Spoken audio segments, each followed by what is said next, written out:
All right, it's about that time of year. I know I said that last episode, but now we got New Year's coming up. And I think with New Year's comes a lot of New Year's goals and reflection and planning. And I don't want us to get into the new year, new me type of goals, but I want to talk about how to find goals that actually mean something that actually are going to stick long term. Yeah, we thought it'd be more fun, maybe more beneficial for us to do this one a little bit differently. So instead of just giving you some tips on the New Year's, we're going to kind of walk you through like our personal goals for the year, how we think about creating goals, like what we've learned from goals that we've set in the past, and how to approach like this process so it actually feels exciting and not overwhelming. Because really, I mean, setting goals shouldn't feel like a bunch of pressure, although I feel like that's what we do to ourselves. It should be kind of exciting. It should be fun to do and something to look forward to. Yeah, speaking of New Year's, do you tend to do anything fun to celebrate, or are you one of those people that are like in bed early, still locked in? Now, like I'm like the guy, I'm like, oh my gosh, it's like 9:45. I was like, can they just throw out the confetti and stuff and call it a day? And Yeah. everyone else wants to stay up and party and do all that fun stuff. But I'm like, I'm exhausted. I don't think actually, honestly, I don't think I've stayed up for New Year's in like 3 or 4 years, maybe even longer. Like I'm gone. Like I wake up like, all right, New Year, here we go. Right. So not too Yeah. much, but what about Yeah. yourself? Um, like if I in the past, oftentimes they'll have like festivals like with the DJs and stuff that I like, so I'll go to those. But I haven't done that in a hot minute. I think the last couple years I'm in bed by like 10, just asleep. But I get kind of pissed off because when people are setting off fireworks, I'm like, yo, I'm trying to sleep. Yeah, everyone else around us is celebrating. I mean, I've gone to parties like in the past where I'm like trying to fall asleep on the couch and Yeah. everything. I'm like, let's get going. I Yeah. don't know. Sometimes I act like I'm like 88 years old. I know. I always joke around. I'm the grandma. It's funny. My volleyball partner, he calls me Grams now. Nice, nice. Like it's very fitting because I'm always leaving. Like I'm like I gotta get to bed. It's like 8 o'clock. I'm like yo, I gotta go. I get it. I get it. So New Year's, I don't know. Like, I think part of it to me is also like I don't get into the whole, hey, it's a new year, everything's going to change. I mean, to me, it's really just like another day. It just kind of rolls over and you just Hmm. have to write the next year type of thing. So, what do you think? What do you think is a big deal about why people make such a big deal about New Year's and everything that goes with it? Do you think it's just like a fun way to celebrate? Do you think like people really look at it like, okay, almost like a mini way of looking at it? Sometimes people look at the weekend like to reset for the next week. Like, is that kind of like a thought? Like, oh, okay, now we're going to reset for the new year because it rolls over. It's an opportunity to, I don't know. What are your thoughts?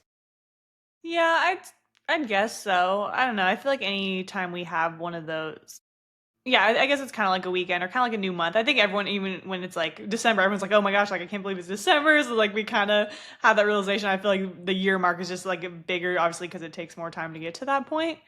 Um, but yeah, like I've personally never really understood the new year, new me is like, oh, like on December or January 1st, I'm gonna go and make these changes. Like that's just never made sense because, like you said, it's just another day. But I do like it in the sense of like it definitely makes me sit and reflect and look back and just kind of take inventory and zoom out a little bit because I think it's easy to just rush from day to day and just everything blends together. So I think it's good to have that point where people are like, okay, like let's pause. Like it's a new year, it's a new chapter, and so I think it can bring up a lot.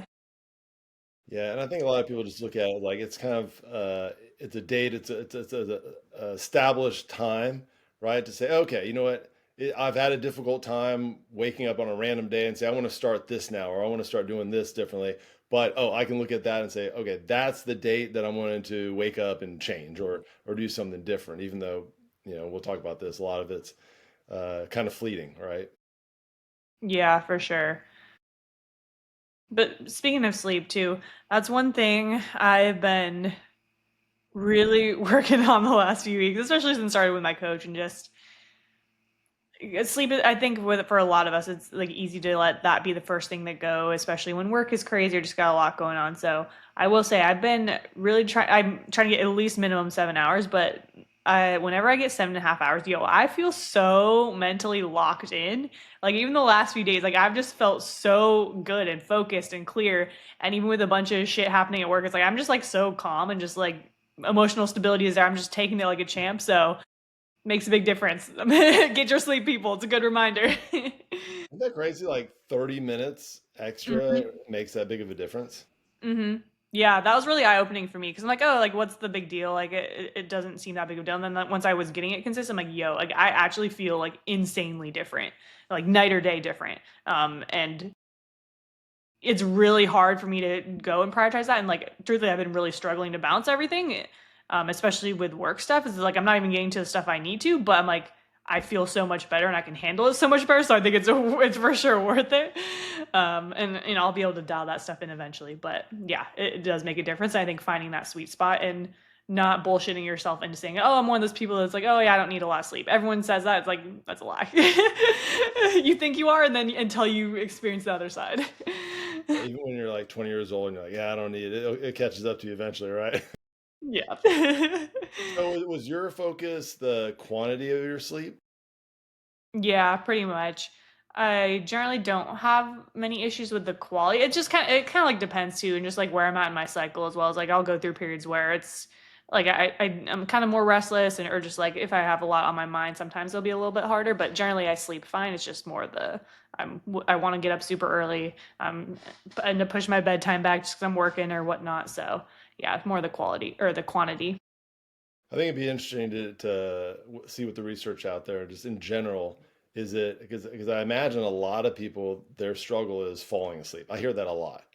I sit there in bed and I struggle to fall asleep, whether it was maybe they were on, social media for a bunch, or they just, they're on phones or watching TV, or they lay there and they're just like constantly, all these things are just going on in their head and they can't like, it's too noisy. Like they can't get it quiet and they can't fall asleep. Hmm. For create like at one point in my life, that was my struggle. It was like falling asleep. And I think it was just like being able to be still. Like I started thinking about all these other things. And that's why I started like watching TV to go to bed because it allowed my mind to focus on something else. And then I'd be able to fall asleep. And then I got to a point where I didn't have to do that. But now I can fall asleep like immediately. It's not a problem.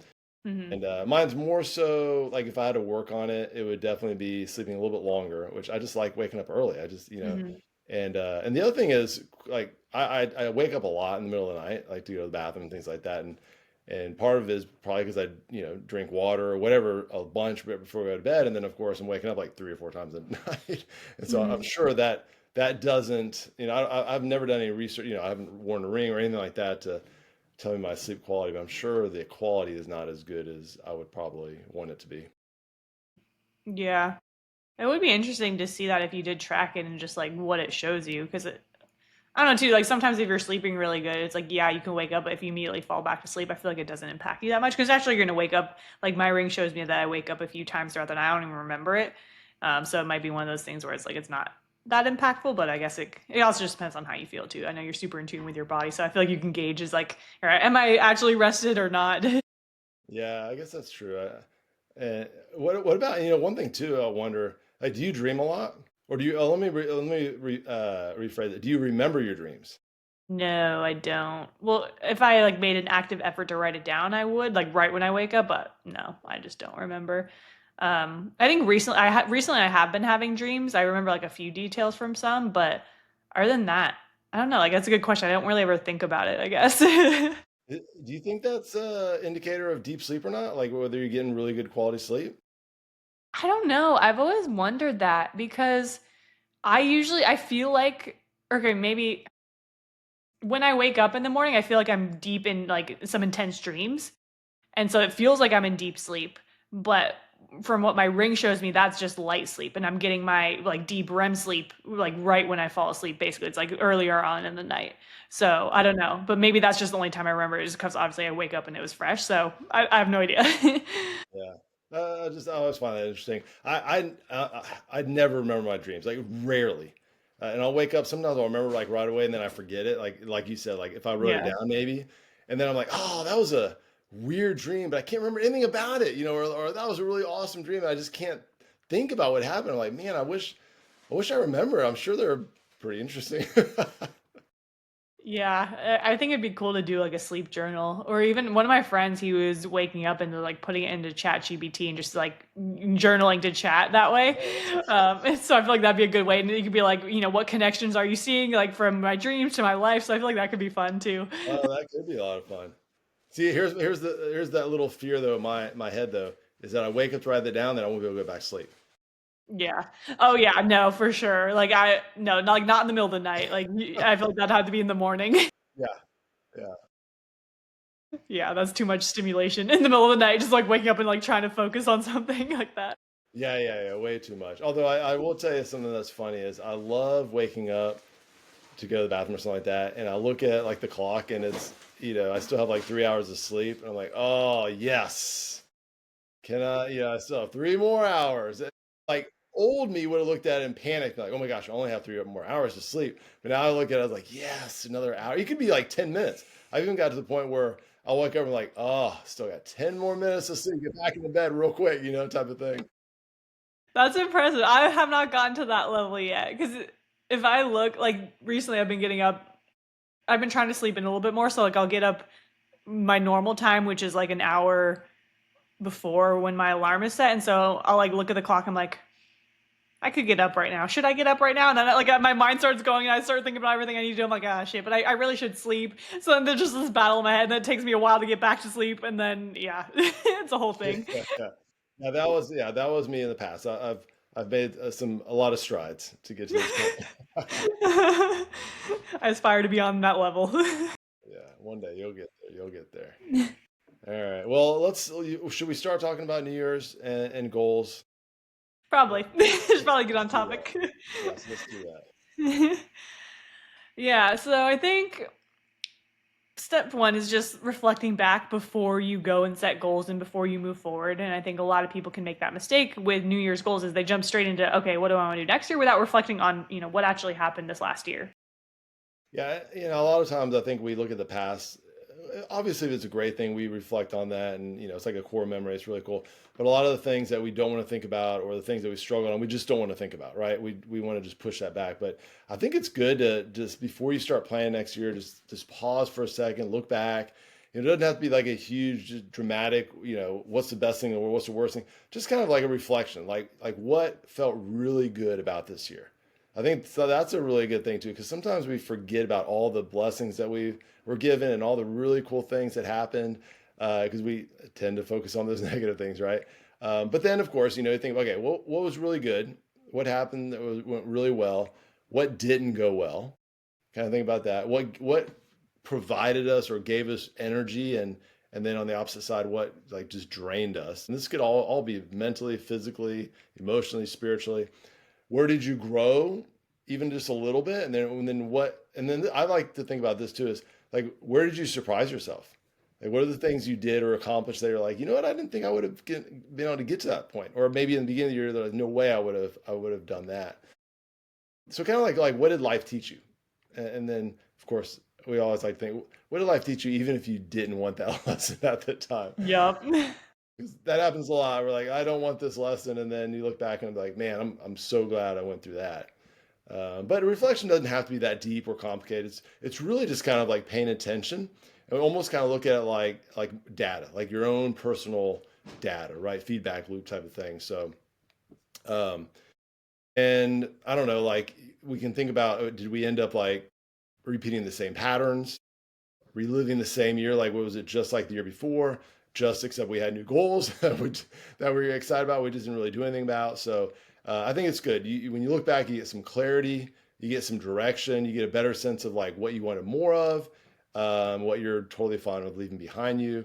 And again, not to overthink anything. It's just kind of like being aware, noticing, and thinking about, okay, what's going to help me to move forward in a way that actually feels like what I want to do. Yeah, for me, when I reflect on past years, I think for one, I really like to focus on, okay, what are all the things that went really well? Like, what are the wins? What did I accomplish? Because I always struggle to sit and appreciate that and even acknowledge that. So I think, again, having that year and kind of that chapter close is a good time for me to like, all right, let's sit, zoom out, let's really focus on like, what did I do well? Like, and just sit and appreciate that and, be proud of myself for that.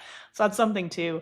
And even, I also like to focus on the things that didn't go as well and just be like, okay, great. Like, what lessons did I learn from that? Like, how did I grow as a person from all those things?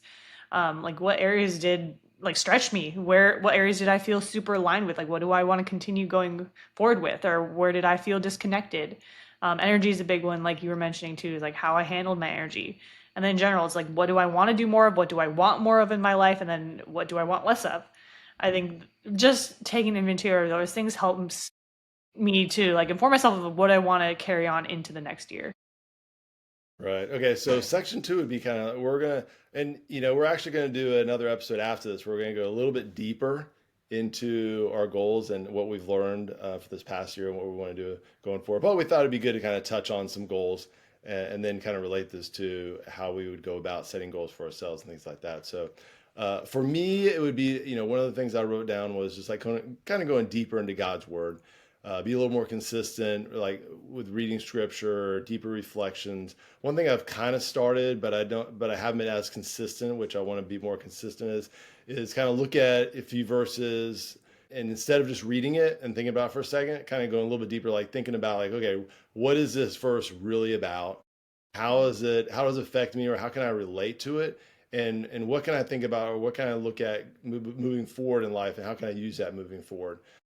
And just make that more of just like I said, a consistent thing every single time, going a little bit deeper in there. I'm always on my quest for pursuing more stillness. Uh, Yep. and that's a lot of it just because I failed so much of that this year. It's been a real struggle. It's kind of it just a lot more, or I should say, I want to have like less noise in my head. More intentional quietness just in general. And I think one of my biggest struggles in that is I tend, or I have, and maybe it's just because I've been noticing it more this year because I've been trying to do this, but I'm allowing circumstances or, other people, things that are said, or just life in general, like to control like my reactions and control how to respond to things. And, I've given real simple examples like traffic. Even this morning, I got out a couple minutes later than I wanted to, which is a big deal with like school traffic and everything like that. And the guy in front of me was like pulling out in the neighborhood and like super slow. And I was like, go, like, what are you like? Why are you driving so slow? And like, it was almost like it wasn't even pushing the accelerator. It's just like, we're in like super coast mode. And we got to the stop sign and I thought, I was like, you know what? It's not his fault. If I would have left 3 minutes earlier, then I would have been in front of him. Or if I would have just been like a little bit earlier, who cares how slow they're going? I'm still gonna get there on time. So I was like, I was letting that affect my reaction and mood when I totally could have controlled that, right? So I guess just developing more habits to help me just kind of slow down, like mentally and spiritually as well. And then in terms of the training side of things, like have a little more clear plan for my own training. Yeah, sometimes as trainers, like we have this such great rhythm of what we want to do and what we like, and we get in there and we know what we're doing and we know it works. And at least for me, I just tend to do those things over and over again. And I'll switch things up a little bit, but I like the structure more like in a yearly phase, almost like sit down and break down and say, okay, for this month or these couple months, I'd like to do. I want to really work on this. I want to work on strength, or I want to work on performance or restoration, whatever it may be. Just have a little more clear plan for that. And then also a little more clear plan for my nutrition as well. Do the same type of thing, like kind of break the year out into reverse dieting type of phase, or, cutting phase, maintenance phase. And then, of course, I want to continue to grow as a trainer. I want to whether just learn more, refine my skills, and continue to build systems that just help my clients grow more effectively. Yeah, no, I love all those. I'm curious, so how do you have any particular ways that you go about structuring and planning these out to make sure that you're implementing it and actually like seeing the growth that you want in those areas? Well, to be honest with you, in the past, well, I'm not a big goal setter type. Like, I'm not a really big like, hey, New Year's, this is what I want to do. And even when I do, it's kind of just like in the back of my mind, like kind of thought. And so this is really the first time where I've really sat down and intentionally thought about it. So going forward, I'm just going to be way more intentional. Okay, and I haven't done that yet. I'm going to, but looking at say, okay, if this is what I want to do, what are the steps that are going to take me to get there? Right? I have to have some kind of plan. I can't just say, okay, I want to go deeper in God's word. Great. How are you going to get there? I don't know. I'm just going to do that. Yeah. So I got to sit down and kind of come up with those steps. Say, okay, each morning or each day, or when I look at this, or be very intentional, be very specific. This is what I'm going to do to get to this point, to get to that point, to reach that goal. Yeah, I think that's good with anyone that when you set goals is like you need to have the actual steps in place for that. And that's also why it helps not doing everything at New Year's because like you can look at all these different goals that you have and be like, okay, then when you break it down, there's like five other steps you have to do for each of them, and you're like, oh man, that's so much. But it's like that's why we don't pick New Year's and go and try to overhaul everything at once, like we always talk about. So just picking like slow, steady progressions, starting with something manageable. Then also it's like when you have these goals, like just start working on it now as opposed to trying. Oh yeah, I totally agree. Like even, even the ones that I just listed, like I'm already starting to think about that. Like, I'm going to implement stuff like this weekend or next week. It's not. It's just kind of more for like for the next year or two. That's kind of like what I'd like to kind of set in motion type of thing. And so yeah, I'm not going to wait till January 1st. Say, all right, January 1st, now I can start this. It's just whenever I have that clear direction that I want to do, I'm doing that the next day. For sure. For me, as far as my goals, I'm sure everyone kind of knows if they've been tuned in, but for keeping with the like prioritizing relationships and experiences, that's going to be a main focus for me still going forward.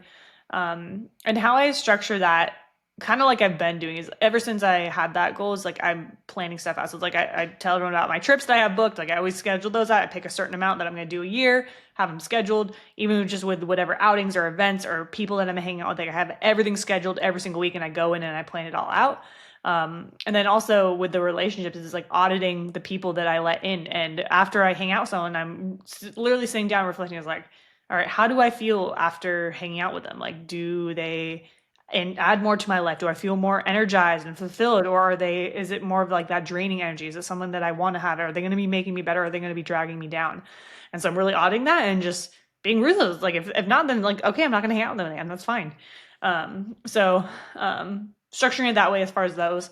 Fitness wise, for me, I'm just like in a big healing phase with working on my hormones and gut health and just getting my body back to a place where it feels really good, can perform at a high level, and where I feel confident in that. And then just from there, like really dialing in and getting to an elite level of physique and performance and everything. And for structuring that, it's just like I hired a coach because I don't want to have to deal with it, to be honest. So I'm like, I'm just gonna follow what my coach says. It makes it super easy. And then for me too, it's just like following through on my promises, kind of like I was talking about in previous weeks. It's like if I commit to my bedtime or whatever, it's like I need to follow through no matter what. And then set time blocks or whatever I need to help me to achieve that. So um, the theme here is a lot of structure, a lot of scheduling, because that's what works for me. And I think with any of these things, like you got to have the plan in place for it. Same with me as far as faith too, just even my relationship there. And for me, again, that's setting time blocks. I have like intentional time in the morning that I've recently implemented where it's like I'm not doing work first. I'm going straight into that. I'm still keeping up with all of my church groups and going to church every week and all those things. And just like getting myself in the right spaces and then taking that space to like after calls or just when I'm in the car driving to like sit and connect and really be intentional with that. And then business wide, just continue to become the best leader that I can, continue to scale the brand. And with that, it's just also listening to my coach. And then I think for me, the biggest thing is just setting that standard as a leader and doing everything I can to be the best I can and set that example. And in turn, be able to show up for, the team and clients and everyone else. So that's kind of broadly speaking my goals and, how I plan to accomplish that. Well, and you made a good point too in terms of structure. Like I think you definitely need to have some kind of structure, but it doesn't have to be the exact same as that person next to you. You might have a different way of doing it. And I also think that it's good to have a little bit of flexibility and be able to adapt within those structure and plans as well. Because you may learn or come up with a better idea that kind of gets you closer to where you want to be, and you don't want to just be like, oh, this is my plan, this is what I'm going to do. You're like, oh, I really like this idea. I'm going to kind of shift a little bit and see if that helps, and also be willing to be like, okay, that didn't work. I'm going to go back to what I was doing. I like that better too. Yeah, exactly.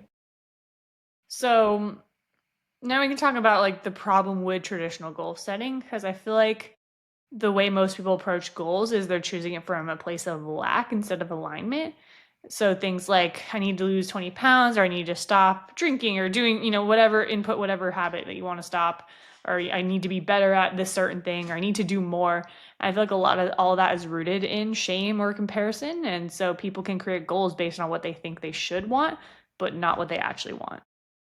Yeah, I've really learned this over the years that goals that come from shame, like they don't really last, right? So I think it's really hard to build like a really meaningful, sustainable year on top of the belief that like you're not enough. Like if that's what everything is built on, like if that's the foundation that I'm just not good enough, then it's going to fall apart, right? And so I'm really big, and I know you are too. We've talked about this before, setting goals from identity purposes, right? Not punishment. So not a like I need to fix myself, but a, oh, this is who I want to become. To do that, you need a deeper why behind your chasing. I think those two things are really probably like the theme today. Like if you only get one thing, I think it's one, you set the goals based on like who you really want to become, and then make sure you have created and developed that real deep why into why you're chasing these goals. So, for example, like if I want to lose 20 pounds, that's great, but why do you want to lose 20 pounds? Other than, oh yeah, I know I need to lose 20 pounds, but like what's underneath that number? Is it I want to build confidence? Is it I want to live longer? Is it I want to be proud of myself again? Is it about the identity? Like I want to become someone who takes care of my body, or like how will that goal actually change your life? And so I really do feel like when you find your why, everything shifts and makes it a lot easier when that motivation, because we've talked about motivation before, right? When it's fleeting and it kind of stops, we have a deeper reason to go into the gym. We have a deeper reason to make sure we're eating the right foods, and because that motivation, that hype up stuff, is just hard to do. So when we lose that and you don't have that going, we need to have the reason. Oh, this is why I'm going to the gym. So reflecting on the why, checking in with it, and reflecting on it often. That's going to get you through the day, like when that discipline feels thin or that motivation kind of fades away. And so, not necessarily goals have to be like crazier, or they just need to be much more deeper and much more depth to it. Yeah, I love hopping on calls with people when I do my strategy sessions because this is a lot of what we get into like every single time is like especially on the calls like I want to connect, I want to like get super clear on like what your goal is, why. And a lot of people they start like yeah, like I want to get in shape. I'm like okay, cool. Like tell me more. And so we just like slowly peel back the layers and because even what you said too is like the confidence, the longevity, feeling proud of yourself, like those are all great and those are deeper, but like I can go even beyond that. Like I think for a lot of people I talk to, it's like, oh, I've seen my parents, I've seen their health deteriorate. I see that they're just lifeless and they're being a burden to like the rest of the family. It's like I don't want to end up like that. Or it's like I have these kids, like I want to set that example for them. I want them to be healthy, fit, have a good relationship with themselves, their food growing up. I want to set that standard. I want to break the generational curse that's like gone in our family with obesity or whatever diseases. Or it's just like yo, like I can't travel, I can't do yard work, I can't like do any like things I want to do, I can't play with my kids without feeling out of breath and winded. Is like I want to feel like myself again, I want that confidence.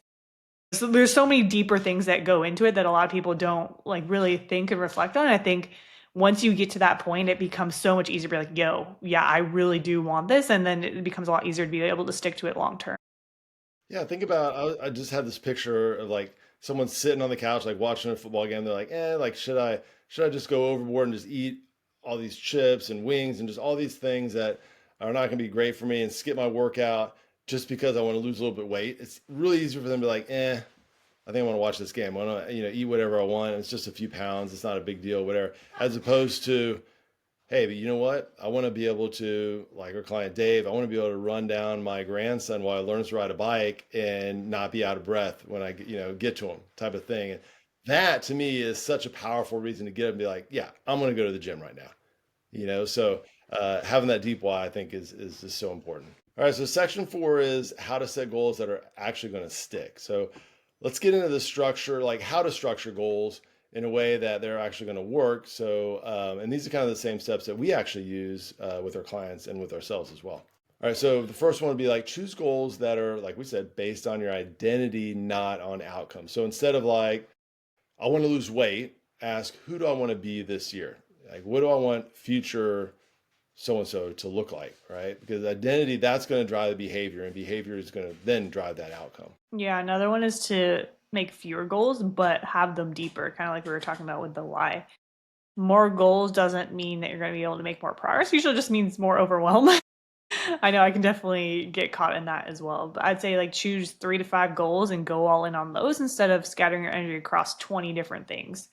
Like I think it's easy, especially when you're someone who, if you're like kind of like we were saying earlier, it's like if you want to make this big lifestyle change and you're like, all right, this is the year we're going all in on it, and you pick a million different things, you're going to burn out so quick. And it's so easy when you want to make that change, and maybe you have that deeper why and you're so fired up about it, but like we got to start simple. And so just like pick the big main things, and oftentimes a lot of those main goals are going to like translate over into other areas of life and be able to kind of help accomplish other goals by default. Yeah, and the more goals you have, the more spread thin you're going to be, and the better chance that you're not actually going to accomplish any of those. And that just is going to lead to more of, I feel like, a failure. Oh, I had four goals to do and I didn't get any of them done, as opposed to I had one, I really went deep into it, and I was able to accomplish a lot, throughout the year.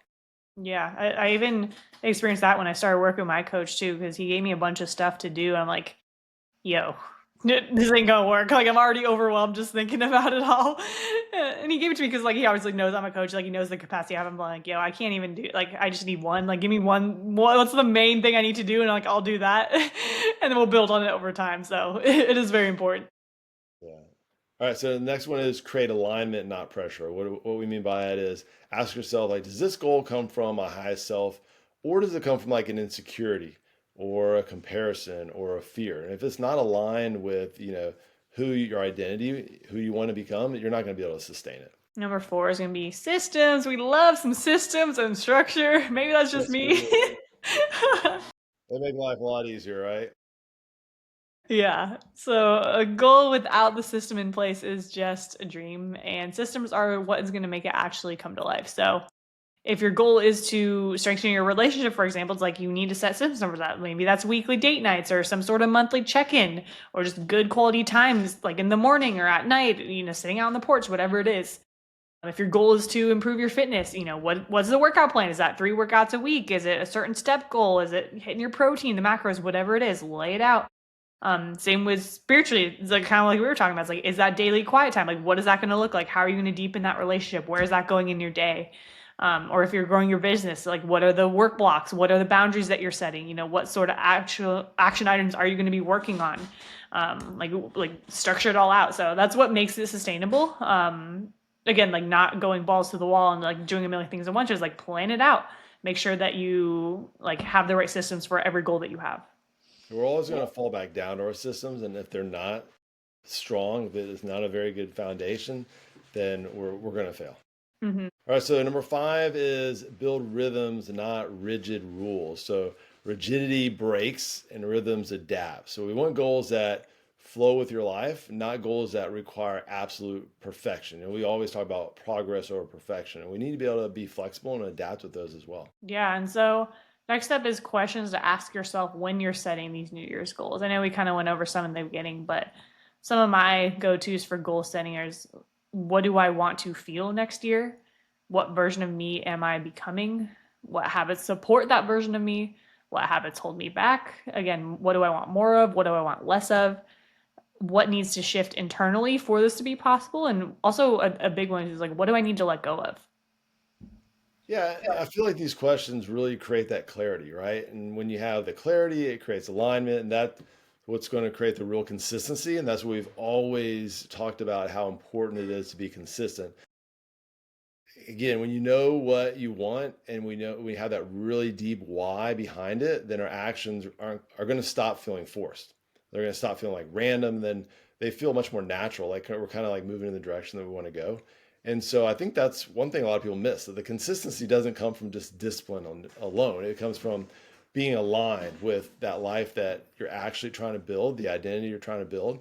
And it's going to come from the goals that actually make sense to you, not goals, like we said, from pressure from other people or comparison or guilt or shame. So when you have clarity and you have that deep why, I feel like it's just easier to show up differently, show up with a stronger self, right? So when you're aligned, you stay the course, it becomes sustainable long term, and that's where the consistency is born, right? So not from perfection or from hype, or because I feel like a lot of times New Year's is kind of like the big hype, right? But really from intention, what we want to do. So the clarity fuels the alignment, alignment fuels consistency, and then consistency is really what's going to change your life in the long Yeah, I think you nailed it. run.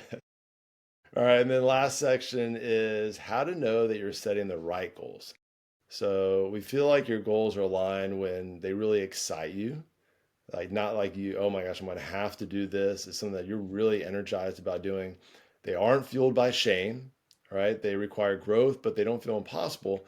And then again, they feel aligned with who you're becoming. So If your goals feel like really heavy or like forced or they're rooted in fear, then that's probably a sign that they're not really for you. So the goals should definitely make you feel, or shouldn't make you feel smaller. They should really pull you upward and make you feel more energized and excited to ready to do this.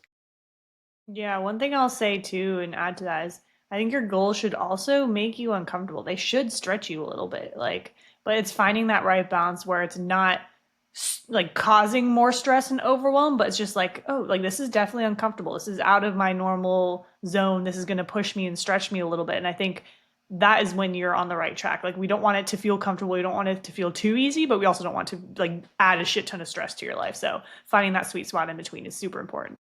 Yeah, that balance for sure. By that Goldilocks zone, right? Yep. Yeah, so as you're thinking about your goals for the new year, give yourself space to reflect and be honest about who you are now, who you want to be, what would actually feel meaningful in your life going forward. And again, don't overcomplicate it. Fewer goals, more intention behind them, and the systems that support that identity is what you want to step into. And if you want a simple way to navigate this season, the busyness, the food, the stress, everything, we have our holiday survival guide. So it'll help you finish the year strong without burnout or restriction, and still being able to go and be present, but also see progress through this holiday season. So I'll drop that link in the show notes, and we appreciate you guys hanging with us. We'd love to hear your goals too. Feel free to share them on social media and our community or whatnot. And we will catch you on the next episode.